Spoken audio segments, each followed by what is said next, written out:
Bonjour, je suis Hakim L'Alam et je vous propose ma chronique du mercredi 13 juillet 2022.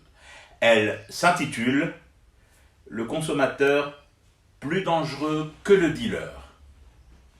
Au fond, ce qui me turlupine, ce n'est pas tant qu'un ex-diplomate, barboteur de régie d'ambassade, reconverti dans la boulange, le détournement des aides aux familles des détenus et le e-people commerce dans le darknet crachote ce que lui dit de crachoter des hinas.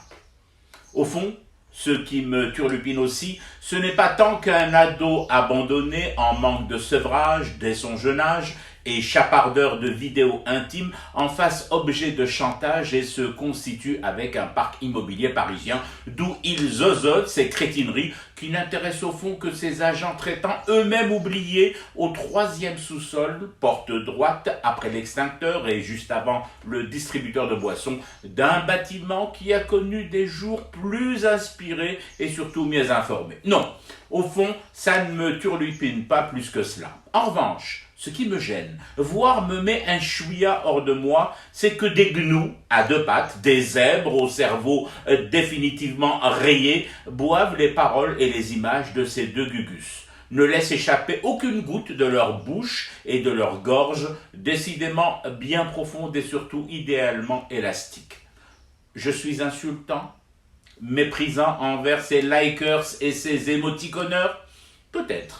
Mais ici, même l'insulte, même le mépris sont assumés. Oui, j'assume de qualifier de gnou quelqu'un qui se délecte de la vidéo volée d'une jeune fille, d'une dame ou de quelconque citoyenne et citoyen filmés à leur insu dans leur vie intime et qui se voient ainsi livrés sur la toile.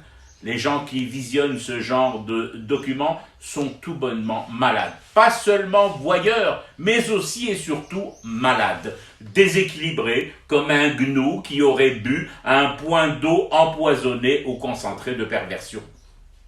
Combattre un système, un régime aussi mafieux soit-il, ce n'est pas inonder les réseaux sociaux avec des petites culottes. Désolé. Dans ce cas de figure, et qui devrait faire jurisprudence à mes yeux, le regardant est plus désaxé que le diffusant. Le consommateur plus nuisible que le dealer.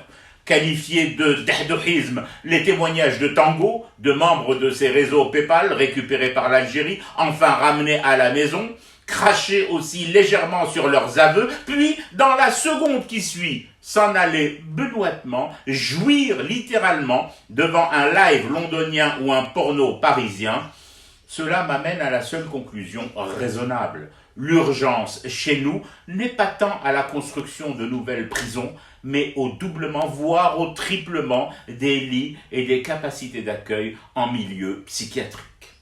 Je fume du thé et je reste éveillé, le cauchemar continue. C'était Hakim L'Alam, je vous retrouve demain pour une autre chronique et une autre façon de dire son amour à l'Algérie.